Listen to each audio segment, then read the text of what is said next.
My name is Jaylon Ragland. I'm a graduate of the EEST program at the Marietta campus. I'm currently a FIT student. I chose the EEST program because I wanted to further my career. I saw the opportunities in the electrical field as a way to not only, like I said, further my career, but gain hard skills that will be able to carry me throughout life.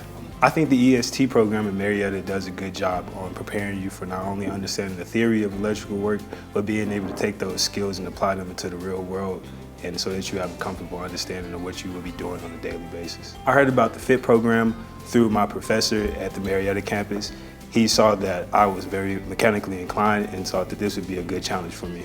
The things that I'm learning inside the FIT program are a basis and understanding of industrial maintenance and mechatronics, but not only in the technical side of things like being able to change bearings and becoming more proficient with hand tools. We're learning how to be professionals in this industry and how to pick up on the skills that'll take us throughout the career.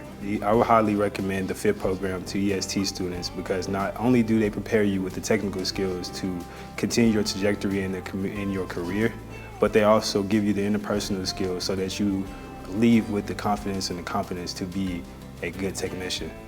So after graduating the FIT program, I'm excited to start my career as a food industry technician and taking the skills that I learned in the FIT program and helping me transition myself upward in the company that I choose.